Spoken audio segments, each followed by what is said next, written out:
Welcome to our channel. 5 ఏళ్లు అడ్డగోలుగా అస్మదీయులకు మేలు చేసిన వైసీపీ సర్కార్ చివరికి ఎన్నికలు ముగిసి ఫలితాల ముంగిట అదే పని చేస్తోంది. అయిన వారికి కన్ఫర్మ్డ్ ఐఏఎస్ కట్టబెట్టేందుకు ప్రభుత్వ ప్రధాన కార్యదర్శి జవహర్ రెడ్డి ఆపసోపాలు పడుతున్నారు. ఎడతెగని ఆత్రం ప్రదర్శిస్తున్నారు. ఇంటర్వ్యూల నిర్వహణకు యూపీఎస్సీ ఖరారు చేసిన తేదీలను కూడా మార్చేసి ఫలితాలు వెలువడేలోగానే పని పూర్తి చేసుకోవాలని తహతహలాడుతున్నారు. సీఎస్ ఆరాటం ఆత్రం చూసి అధికార యంత్రాంగం కూడా ముక్కున వేలేసుకుంటోంది. ప్రస్తుతం ఎన్నికల నియమావళి అమలులో ఉంది. పోలింగ్ అనంతరం జరిగిన హింసతో రాష్ట్రం అట్టుడుకుతోంది. కౌంటింగ్ రోజు అంతకంటే భారీగా గొడవలు జరిగే ప్రమాదం ఉందని నిఘా వర్గాలు హెచ్చరిస్తున్నాయి. దీనిపై దృష్టి సారించాల్సిన జవహర్ రెడ్డి వీటన్నింటినీ పక్కన పెట్టేశారు. తన వారికి ఐఏఎస్ ఇప్పించుకునే అంశంపైనే దృష్టి పెట్టారు. దేశవ్యాప్తంగా ఎన్నికల కోడ్ అమల్లో ఉన్నందున ఇప్పుడు కొత్త పోస్టింగ్లు ఇవ్వడానికి లేదు. దీన్ని దృష్టిలో పెట్టుకుని యూపీఎస్సీ కన్ఫర్మ్డ్ ఐఏఎస్ పదోన్నతులకు సంబంధించిన ఇంటర్వ్యూలను జూన్ 7న నిర్వహించాలని నిర్ణయించింది. కానీ 4న ఎన్నికల ఫలితాలు వెలువడనున్నాయి. ఆ తర్వాత రాజెవరో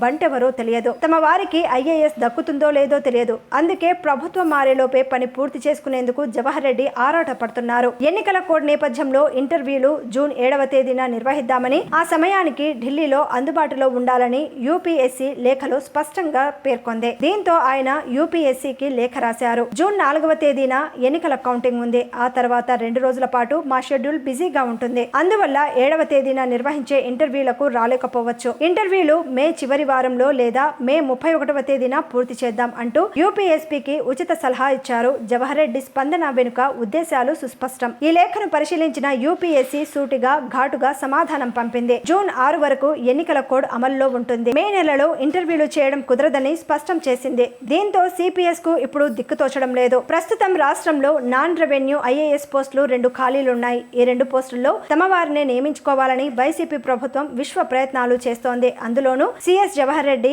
ముఖ్యమంత్రి కార్యదర్శి ధనంజయ రెడ్డి ఇద్దరు చక్రం తిప్పుతున్నారు. ఈ 2 పోస్టుల కోసం నోటిఫికేషన్ ఇచ్చినప్పటి నుంచి ప్రభుత్వం అత్యంత రహస్యంగానే వ్యవహరిస్తోంది. ఈ ఏడాది ఫిబ్రవరి 8న జీఏడీ 2 పోస్టులు భర్తీకి గుట్టుగా నోటిఫికేషన్ జారీ చేసింది. మార్చి 7 నాటికి అన్ని శాఖల ఉద్యోగులు దరఖాస్తులు అందించాలని పేర్కొంది. కొన్ని శాఖల్లో అర్హత కలిగిన ఉద్యోగులకు నోటిఫికేషన్ ఇచ్చారన్న సమాచారం కూడా లేదు. దీంతో 2 పోస్టులకు 46 దరఖాస్తులు మాత్రమే వచ్చాయి. వీటిని జీఏడీ అధికారులు స్క్రూటినీ చేసి 10 మంది పేర్లు సిఫార్సు చేశారు. ఈ లిస్ట్ చూస్తే చాలు దీనిపై సీఎస్ ప్రభావం అర్థమవుతోంది. Gadikota Madhuri, Bhumireddy Mallikarjun Reddy, MKV Srinivasulu, doctor M Varaprasad, D Devanandareddy, P Suryaprakash, G Rajaratna, CB Harinath Reddy, CH Pullareddy, AAL Padmavathi పేర్లను కన్ఫర్మ్ ఐఏఎస్ హోదా కోసం ప్రతిపాదించారు. కన్ఫర్మ్డ్ ఐఏఎస్ల విషయంలో ప్రభుత్వం సీఎస్ ధనంజయ రెడ్డి గేమ్ లో చాలా మంది అర్హత కలిగిన ఉద్యోగులు బలైపోయారు. నోటిఫికేషన్ రహస్యంగా ఉంచడంతో పాటు కొన్ని శాఖల అధికారుల దగ్గర నుంచి దరఖాస్తులే తీసుకోలేదు.